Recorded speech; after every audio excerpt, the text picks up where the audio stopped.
Di konten sebelumnya, saya sudah merecap episode 3 Attack on Titan The Final Season. Untuk kalian yang belum nontonnya, link sudah saya sediakan di deskripsi. Di konten kali ini saya akan membahas Attack on Titan The Final Season episode 3 karena ada beberapa adegan yang hilang di dalam animenya. Tetapi adegan itu terdapat di manganya. Sebelum memasuki pembahasan, bantu kreator dengan like dan subscribe channel ini. Jika sudah, saya ucapkan terima kasih dan pembahasan kita mulai. Dengan mengambil judul Gerbang Harapan, cerita 80% akan berfokus dengan masa lalu karakter favorit Hajime Isayama, yaitu Reiner Braun. Cerita akan dimulai dari Reiner kecil hingga dirinya menjadi salah satu kadet terbaik di militer Paradis. Semua bermula saat Reiner kecil yang diberitahu jika dirinya merupakan anak hasil hubungan gelap antara dua bangsa yang berbeda. Ibunya berbangsa Eldian, sementara ayahnya seorang Marleyan. Stigma masyarakat Marleyan yang menganggap Eldian sebagai ras keturunan iblis membuat kebencian terhadap Eldian tak bisa dihindarkan. Kebencian ini sudah mendarah daging selama ratusan tahun, bahkan mungkin sudah ribuan tahun berlalu. Kebencian ini menyebabkan perang yang sangat lama terjadi di antara dua bangsa yang berbeda ini.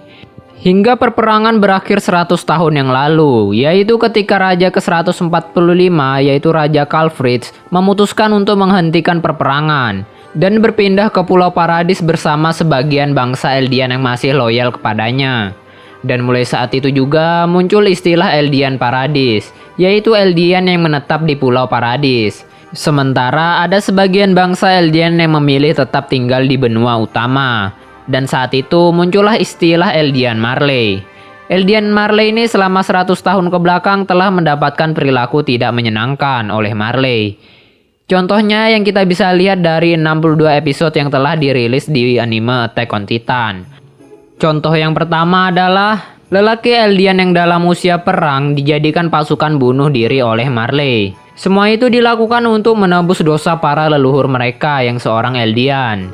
Jadi mau tidak mau mereka harus mau menuruti perintah Marley. Jika tidak menuruti perintah, pasti mereka akan dianggap sebagai pemberontak dan dijadikan senjata Titan oleh Marley. Yang kedua, Eldian Marley dikurung di dalam suatu tempat pengasingan khusus yang dikelilingi dengan dinding. Ternyata baik Eldian Marley atau Eldian Paradis mereka sama-sama dikurung di dalam dinding. Jika dinding di Paradis terbuat dari pengerasan kulit Titan, kemungkinan dinding di Liberio hanya terbuat dari beton biasa karena terlihat dari perbedaan lebar dari kedua dinding tersebut. Yang ketiga adalah ban lengan. Para Eldian Marley ini diwajibkan mengenakan ban lengan. Ban lengan ini untuk menandakan status sosial mereka dan membedakan mana yang Eldian dan mana yang Marleyan. Mereka yang keluyuran tanpa ban lengan akan dianggap sebagai pengkhianat atau pemberontak.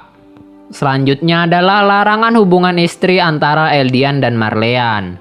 Larangan ini bukan tanpa sebab, karena para Eldian memiliki darah keturunan iblis, yaitu darah Ymir Fritz. Yang artinya jika hubungan dari dua bangsa yang berbeda ini menghasilkan keturunan, maka darah iblis Eldian akan mengalir di dalam darah anak mereka. Sehingga ayah Reiner yang mengetahui jika Karina Braun adalah orang Eldian langsung melantarkan mereka berdua. Ditambah lagi doktrin yang sudah sangat melekat, yaitu untuk membenci para Eldian yang membuat ayah Reiner tak menganggap Reiner sebagai anaknya. Kemudian yang akan menjadi pembahas selanjutnya kenapa hanya dipilih 6 dari 7 calon prajurit. Itu karena militer Marley hanya memiliki 6 Titan Shifter. Jadi seharusnya satu orang yang disisakan untuk cadangan jika ada suatu masalah dengan pemilik Titan Shifter. Misalnya Marcel Galliard yang dimakan oleh Titan Ymir, yang kemudian Ymir menyerahkan diri kepada Marley dan kekuatan jauh Titan berpindah kepada Porco Galliard. Lalu perihal scene yang hilang di dalam episode 3 kemarin, yaitu scene ketika Reiner, Annie, dan Bertolt akan menjebol distrik Shingansina dan Walmaria. Menurut saya sangat disayangkan jika scene ini tidak muncul di dalam animenya. Karena adegan yang hilang ini cukup penting untuk mengetahui bagaimana proses yang telah mereka alami. Jadi akan saya coba ceritakan saja di sini. Setelah terjadi pertengkaran antara Annie dan Reiner, akhirnya mereka memutuskan untuk melanjutkan misi.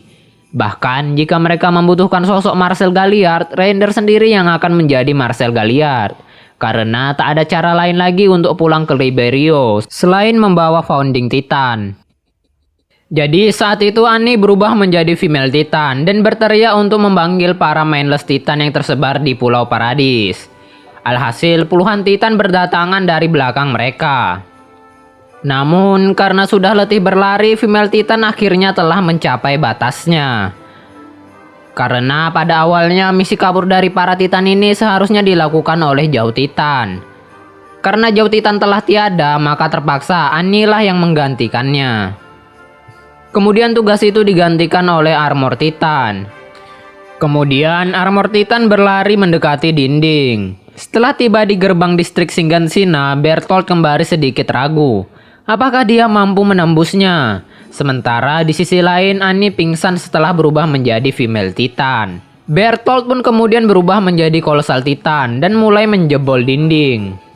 Sementara Armor Titan berusaha melindungi Annie karena mereka diserang oleh Mindless Titan. Armor Titan kemudian berlari karena melihat Bertolt yang dihampiri oleh Smiling Titan. Namun untungnya Smiling Titan lebih tertarik dengan manusia yang berada di distrik Shingansina, sehingga Bertolt berhasil selamat. Reiner kemudian menjemputnya dan berhasil selamat dengan memanjat sisi tembok. Selanjutnya misi akan dilanjutkan dengan Armor Titan yang menjebol Wall Maria. Dan akhirnya misi pun berhasil dengan sempurna. Itulah kenapa di scene animenya Annie tiba-tiba terbangun dari pingsannya. Rupanya Annie pingsan karena ia kelelahan setelah berlari membawa Reiner dan Bertolt. Kemudian tepat di sebelah mereka bertiga sebenarnya terdapat Eren, Armin, dan Mikasa. Namun di animenya mereka bertiga tidak diperlihatkan. Selanjutnya yang akan menjadi pembahasan saya adalah apakah ayah Annie adalah Kenny Ackerman? Tampaknya ada beberapa orang yang menganggap jika Kenny adalah ayah Annie, tetapi kenyataannya bukan. Jadi akan saya coba jelaskan di sini. Tujuan Annie mengikuti Kenny di saat itu tak lain tujuannya untuk mencari keberadaan raja dalam dinding, yaitu raja yang diduga memiliki kekuatan Founding Titan.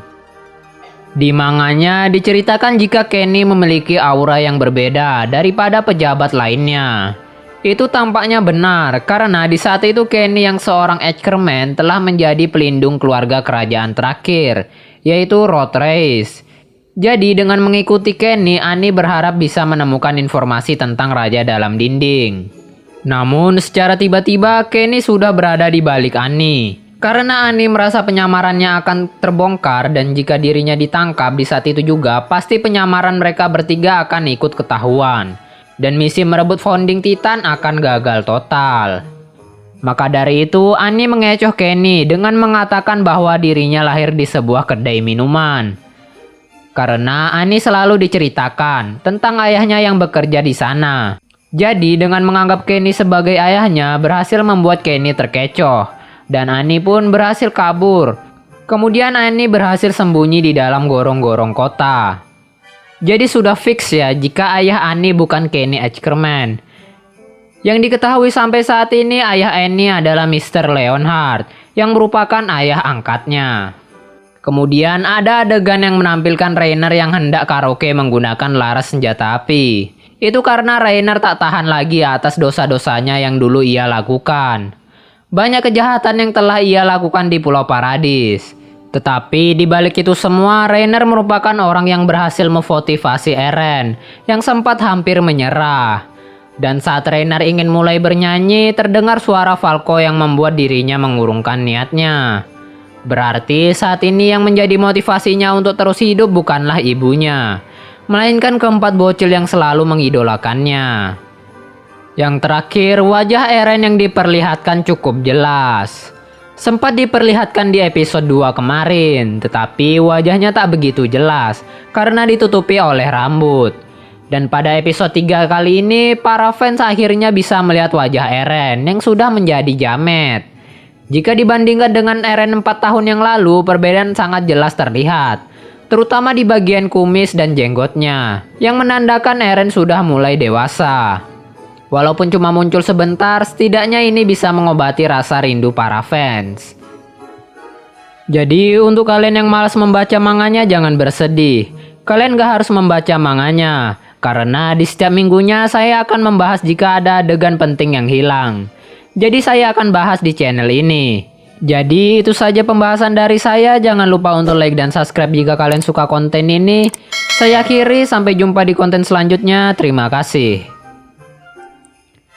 Dan dijadikan senjata Titan oleh Marley. Selain membawa founding Titan,